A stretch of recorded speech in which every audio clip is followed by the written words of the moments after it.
Hello YouTube, it is Damien, it is the Rise of a Nation, it is episode 112, and today will be the end of season review of season 11. It will also be the Sidebait Poclium final, and also be the moment I tell you that we've won the league in a canter yet again.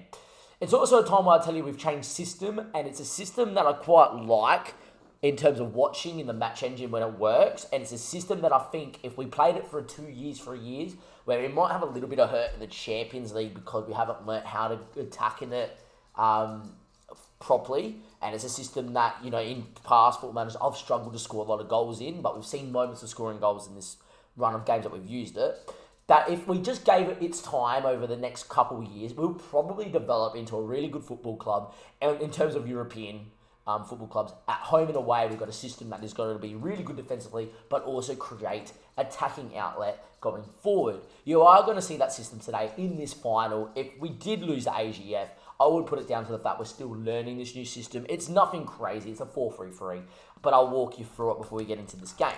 Obviously, in this first part of the episode, it is the final to see if we go and do the double again. And then the second part of the final, the second part of the episode, we'll be walking through the 4-3-3. What players that I think we need to sign. I've got my book out. We at one stage we had over 1,000 people being scouted. At the moment, we're down to about like 200 now, give or take. Scout priorities. It'll be close. 223. There you go. But yeah, we have been looking good and everything's going well. In terms of saying anything else, Mikel Wirtz has been absolutely unreal for us at the moment. Scoring lots of goals. However, he is struggling to get into the team at the moment, which is strange for a guy like this. Same with Lars, because we have moved obviously to a 4-3-3. If you look at Penna, I didn't know for a long time what I was going to send. I didn't know what I was going to send. What role I was going to play. In the 4-3-3. We then, however, put into the complete forward Penna, and Penna just went and absolutely obliterated it at complete forward. He's now like a 4-star winger. He's a wonder kid now. I'm playing him. He's growing. And I just look at the guy and go, yeah, you're a very good footballer. He knows what he's doing. If we can get that vision up, this guy could be absolutely incredible. However, we are signing officially a new striker as well. Now, look, I didn't need a striker. I'm going to tell you that right now. I didn't. Milan Van Truba was wanted by, I think, Milan and Man City. I think, off the top of my head. I definitely know the guy we're going for at the moment as well as a centre mid, but I'll recap him if we sign him next part of this episode. But yeah, just look at him at 19 years of age as a complete forward. Just do it, right? For 1.1 million, which is release fee, and before anybody goes in and wins goes in and wins him, or goes in and bids for him and gets him in the window, we go in for him now and we get him, is what we've done, and brilliant. Look at him. He's got 17 finishing, 15 composure, 18 first touch, 16 off the ball with 16 passing, great work rate, physically not bad, a little bit slow at 6 foot. He is the definition of a very all-rounded, I'm a complete forward, and probably at 19, just going to develop. The fact that he's coming from the Slovakian Premier Division, to me, he would probably grow insanely much with game time because he's experienced at such a much higher level, like Rory Henderson's done on loan at Midtjylland. Important to note about Rory Henderson as well, if we go have a look at their players, that he's actually got injured, which sucks, because he was, looking really good. Look how much he's developed. Comparing to when I showed you him, he is gone next level. Look at the positioning, team at vision, work rate, and his mentals. Everything's going like to the 14s. And he's played pretty well for Midtjylland. And in the Euro Cup's done okay too. But yeah, look, the team looks really good. And we've obviously got the cup final against AGF. We're hot favourites to do the double again. As you can see, officially champions. If you can't see it past my face, we are on 72 points. And I think last year we got 86. I don't think we're going to get 86 this year. Last year we only lost in 2 games, drawn 2 games. We've drawn 1 extra. We've lost 1 in this run of using 4-3-3. I am going to recap that run as well. So we came on stream today and I was like, look, I've been struggling to score. We just got knocked out by Bromby. Silkeborg struggled. Midtjylland we drew. I need to do something to fix this. And I said, you know what, we're going to play a 4-3-3. Now, before I loaded up this exact 4-3-3, or created it, saved it, loaded it, up, or whatever you want to call it, right? I created my own. My mate Paul was using a 4-3-3 at Parma, and I was like, what are you using? He's like, I'm using these roles with this sort of tactic. I'm like, look, I'm going to use it, but it doesn't fit my squad, with wingers, that do certain things. We're pressing forward and whatever. And I was like, look, I need to change it to what fits SFB, not your Palmer squad. But is, a 4-3 really works because it fits one guy, and unfortunately he's suspended. Today is Ortiz. He's the best player in the league at the moment. But we changed into it. We beat AAB 2-0. And something that is really good about the 4-3, and you'll see in this game, and I will recap at the end of this game if we do dominate and win, it will be easy to see, is that because we're playing it in such a way that's narrow, with wingers coming inside as inverted wingers and a complete forward, whatever, with midfielders that love to bomb on up and down, we have got people in a lot of half spaces, and you could create so many attacking triangles and overloads, wing backs bombing on, apart from Vieira, who's annoying me in the system, will be alright. Put into a note, we did lose a game. We did lose to Nords in this run of using the 4-3. They're probably one team where it doesn't really work as much, because they're a team that will sit back, even though they play the 4-2-3-1, I've mentioned it many times, they sit on the edge of the 18-yard box, absorb the pressure, and they have so much pace with Cairn, Strupp, and Atunga, that they just then lump a long ball wide and go. And because we're having wing-backs bombing over full-backs, we've got wing-backs bombing over inverted wingers, we are susceptible, or, we're very vulnerable, that's a better word to use, to a team that will sit back, absorb press, and then just look to launch long wide, which Nords are the only one in the league that does it. Copenhagen looks to play football against you, Midtjylland look to play football against you because they're footballing teams. Nords are just built on long ball, absorb and go, on that cautious sort of system. And to be fair, they played it well and had a lot of chances, and on a different day would have lost this game a lot more. And also on a different day, you look at the stats, we probably could have nabbed the 2-2 draw. So it is what it is. But yeah, we did play well.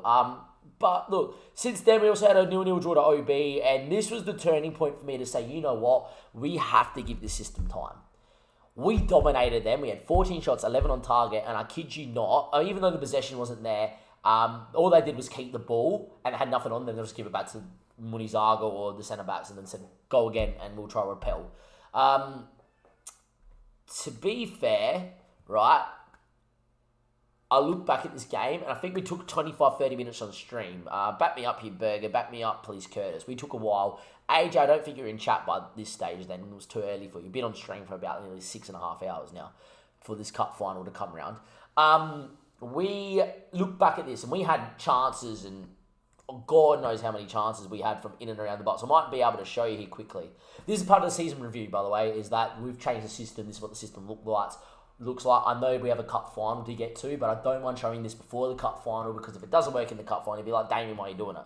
Right? But if you look at the chances we created, right, have a look at the saves.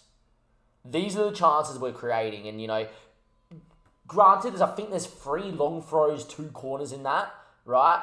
But then you've got about 6 clear-cut chances that we've built up and absolutely looked to go amazing. By the way, I don't know why it always has the average positions on with the ball. But, in our starting 11, if you look back at the first 45 minutes, that's the sort of shape I don't mind. You've got your attacking triangle here, attacking triangle in here. You've got, your midfield triangle to play out from the back, another triangle. This is why I'm liking this 4-3-3. You've got a lot of attacking triangles, wing backs bombing on, wingers coming inside. It's good. Now to show you the tactic, and let's get into it. Also, the reason why we're playing this is because this guy, he's suspended today, which is a shame for the cup final, has gone on so well that he's so natural in this anchor man on defend role, that he's that brilliant at it that we can afford anyone to bomb forward, because 95% of the time he wins the ball back. And if he doesn't win it back, he does enough to delay the game that we probably get numbers back. If the only team it didn't happen against was Nords, because they were just too quick, that even when Ortiz did try and delay, they just played it to someone else that could go, and one man trying to cover whatever. It doesn't happen. But usually we have the 2 centre-backs, Ortiz. And to be fair, when Vieira plays, he doesn't really go enough. So he sits in too. It's not the worst, but yeah. In terms of the team, though, for this AGF final, we look pretty good. As you can see, that's the system. We play on slightly more narrow. Instead of being much shorter, we look to exploit the play through the middle. I do have work the ball into the box on. I sometimes turn it off, and I feel like that it kind of helps us when it's off, to be fair, because when it's off, we don't look to just we don't look to slow it down. We look to just be more natural. Just bang, bang, bang, bang, bang, off it goes. I'm actually going to keep it off for this game as well. There's times where I leave it on and it works, and we knock it into the box. And there's times where I have it off and it just happens a bit quicker.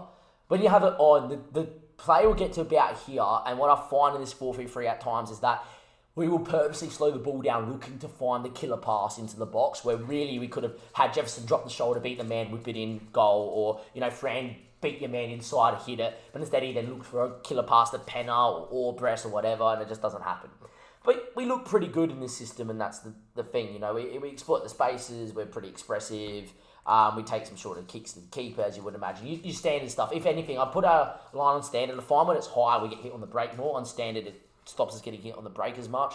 And the reason why I play it is that by having a DM, right, 2 ball-playing defenders, bit more standard line, against the bigger teams in Europe, I don't think we'll get hit on the break as much. You look back at the Dortmund game, especially in Germany, we could have been 3-0 up. A lot of Dortmund's goals came from them winning the ball and bang, off they go down the other end, right? If we have a DM that's so good in all tiers, we have world-class centre-backs, and to be fair, we have rotated. I'm going to rotate back into our normal team here. We've... what's his name? Sanchez at the back, Ortiz there. We buy a better centre-back than Marquez. We could have it in Roy Henderson anyway when he comes back from on loan and he develops into a great centre-back because he's got 5-star potential. We could be like 3 rocks of a spine. People get behind the ball after we've lost it. We'll be fine. So for me, I feel like giving this system 2 years...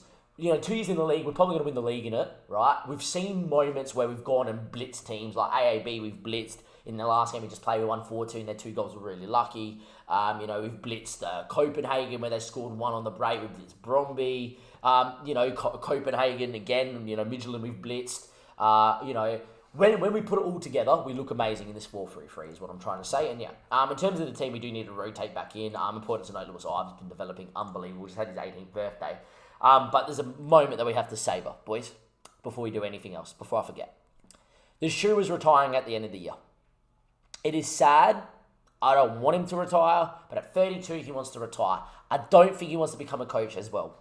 I am putting him on the bench today, and I'm telling you right now, ladies and gentlemen, boys and girls, if we are winning by 2 or more goals come 70th minute, the shoe is going on at right wing to go and do what he used to do for us, which is banging goals in any competition. And I'm telling you right now, if we win a penalty late doors, the shoe is taking, which would be unbelievable. Anyway, I am going to do that as well. We are going to get back into the full-strength team. We're going to get Carlos, obviously, into there with Marquez, Neff, Vieira, Munizaga. That's good. The George is coming in as the anchor man. He can play it decently well as an anchor man or a halfback or whatever you want him to play. Just fits the role. Yeppy's been playing box to box and it's unbelievable. However, as much as it's unbelievable, I actually think Yeppy's our best fullback. Personally, I think where Vieira's got that trait to stay back, Yeppy can bomb on a bit more. And in this system, I prefer having a fullback that goes because he has to provide the width because we're so narrow in shape and narrow with the inverted wingers. Anyway. Also, Yeppy, Orbrecht, Jefferson, the revival Jefferson. Just look at him develop. He was touted as a wonder kid when we created this tactic. But he's also someone that is like, that is just so good at what he does that this guy will develop. With more game time at 21, this guy's going to go 4-star plus, I think, personally. Fran's been okay in this ringer role, and Penn has been just going ballistic up front. It leaves Lars on the bench. Lars actually been playing as the inverted winger as well, and he's been scoring there, which is really nice to see, even though he's right foot on the right-hand side. Wirtz has been playing really well. Frank on the bench because he's declined. Well, he hasn't declined. His form hasn't been as good. Beho, Kenny, and the shoe will round it out. I am going to get Leafy to the bench as well because I prefer him over Jacob on the bench. A lot of people interested, but that's something we'll go through in our next games. Look like we have got some interest from big clubs and a few big players. To be fair, that one there for Fabio Vieira, for the right bid, he doesn't have a minimum release fee. For the right bid of about 30 million plus, I'll probably have to take it, pay Yeppy there, and just buy a right back. But yeah, it is what it is. Anyhow, cup final, enough talking about it. Munizaga's in goals. Vieira, Marquez, Sanchez, and Neff. The George is at anchorman with Yeppy and Orbrecht, Jefferson, Fran, and Penna. The shoot is on the bench, ladies and gentlemen. It could be the last time we see him ever in an SFB shirt. We've loved him. One of the cult heroes of the save. He's about to retire. How fitting would it be to win him a cup final, have him come on and celebrate his last ever game as an SFB shirt before he retires with a winner's medal. We are going to go out there. Score prediction in the chat. Will we do the double? We have been FM'd in a final before by Silkenborg. Even fair, to be fair to Silkenborg, I say this every time, they didn't really FM us. They played very well that day, and we played pretty shocking. And it was a managerial mistake from me to concede 94th minute. Our lining up really deep to kind of absorb, which I don't blame AGF. Also in this system, because we have our lines a bit more stretched, I don't want to press. I don't want to press the centre backs and the keeper. I'd rather hold the shape. I hope so. I don't think it affects our planning. I'm far from the pressure. I don't care how he's handling it. Done. Score prediction for the thing. I'm going to predict we win 4-1. We're going to score early and then run away with it. And the Shoe's going to score the 4th. And there we go. I wish I see the sentiment in my players. I just see money bags. To be fair, Callum, a lot of my players I do. Like, thank God now. You think that thank God's a cult hero. To me, he hasn't played enough to be a cult hero. He's always been a bench squad player apart from his first year or two. For me, I just see him. He's got a 60 mil release fee. Club's interested, paying me 16 mil. But like the Shoe, who scored the first goal for the club, you know, basically got us back-to-back promotions on his own boot while being an electrician. He's now just going to focus on being a full-time electrician. Like, credit to him. Anyway, free kick. Jefferson knows how to whip him. Backs deep. Marquez. It's the first goal in the cup final. Is a set piece, and it's Marquez's first of the year. What a time to pop up for it. And there we go. By the way, Colour reckons we win 5-4 in an absolute crazy game, which, to be fair, in the 4th of we barely concede. But knowing how these cup finals usually go, and they never go to plan, it would be the game that it's a 5-4 absolute thriller. Anyway, 1-0 up here early doors, 62% of the ball. We can get a second. You know who's coming on straight away. I couldn't even put him up front. The George has picked up a knock. It's a bruised fight. Get on with it. But yeah, dominated the game. As you can see, this is kind of how it goes in at the moment here for us. We dominate the ball, create chances. Just some games we don't score in, and some games we blitz teams. But, you know, 1-0 up. They're going to have to come out and play football. And there we are. And we'll be fine. Props to you for containing your language there. I'm actually super proud. Usually I just go off and say, come on, mate. The George isn't 100%. I'm going to keep him out there for now. Apart from that, I don't think I'm really going to change anything, to be fair. 1-0 up, dominating the game. We're going to probably struggle to find how we can do anything. Actually, you know what? I know what I'll do. It doesn't make sense, but I don't care.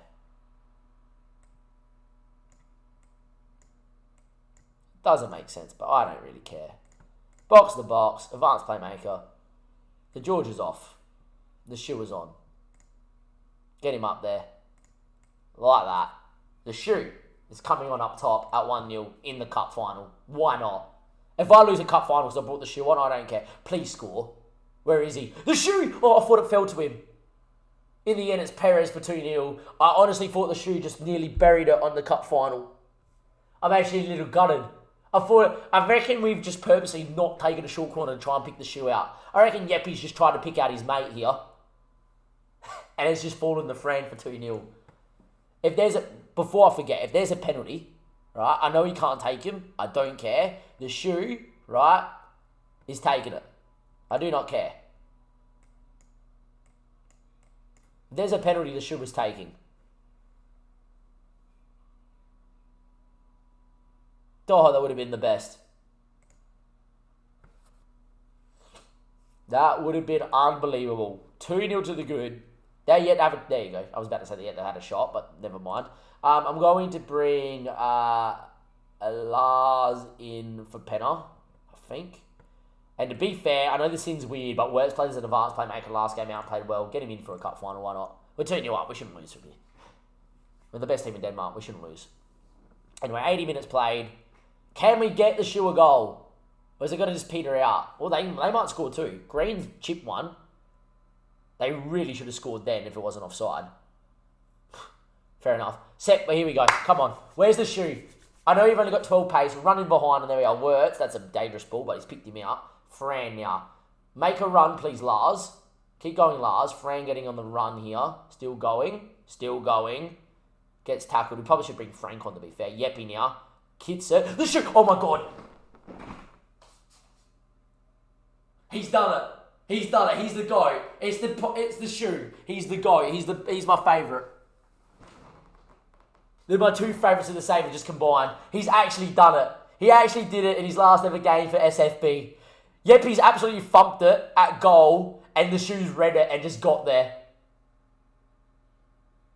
Oh my God! Just drink it in. Drink it in. He's actually done it. The semi-professional footballer, the electrician, who owns his own company in Sevenborg, a man that scored the first goal in the entire save 11 years ago. The man that was the first one nicknamed on the save. A man that gave us a 50k investment from it said local business, but we said the Shoes Electrician Company did it for the fairy tale of it to keep us afloat. As a semi-professional club in Season 1, has just scored in the Cup final in his last ever game for SFB in Season 11. In the end, Yeppy has been selfish here and just tried to hit it and the shoes got there. He is the GOAT. He is the GOAT. Time's ticked. The shoe has scored in the Cup final and we win 3-0. Oh, I love it. That is thank you, Football Manager. Mwah. He actually did it. Yes. Oh, my beer's finished. No, cheers. There was a sip there. We won the Cup final. We do the double. But more importantly, the shoe has done it. Get it up in the cup. Hopefully, they should have let the shoe just put it up because it's his last ever game. Fantastic. Oh my God. The shoe scored in the final. What a story. Someone should have clipped that. The shoe scored in the final. That is unreal. The shoe. Playing as a poacher. Look at him. He's got 17 determination. That's what I love about him. That's why I've kept him here. He's still an influential player. Finishing of 12, headering of 12, 17 determination, physical of 12, pace of 12. He can still run at 6'2", 32 years of age. Has not played a game for the first team since 25-26. Has never really kicked up a fuss. He's always said, I might have achieved too much here. I don't mind going out. Right? And I've always said, I just want to keep you here to mentor players. Has gone in the Cup final and scored on his last ever game for SFB. Because I'm not playing him for the rest of the year. That's too good of a story. I'm not going to ruin him by playing him in a league game at the end of the season. That's too good of a story. The shoe's done. Oh, I love him. Unbelievable. What a story. Absolutely incredible. The shoe's delighted. Oh, mate, I love you. Come here. Would have been giving him a hug. What a footballer the shoe is. The shoe has done it.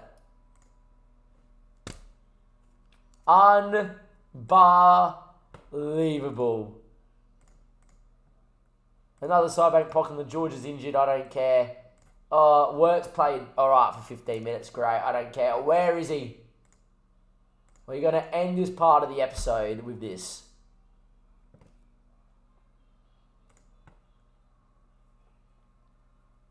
Come here. Come on. Put my arm around him. You were superb in front of goal.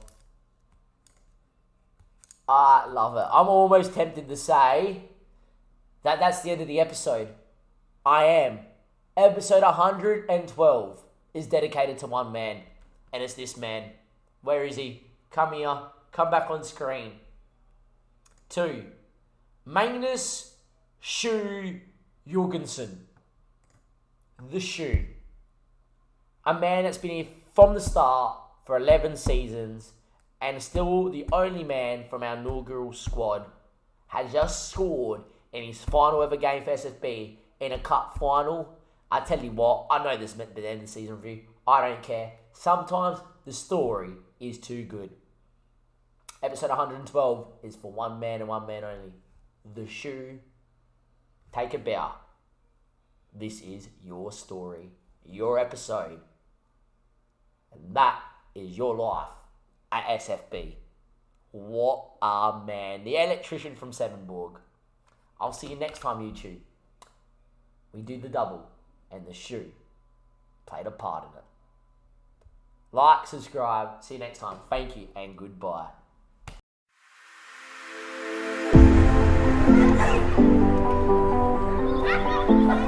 They're over there.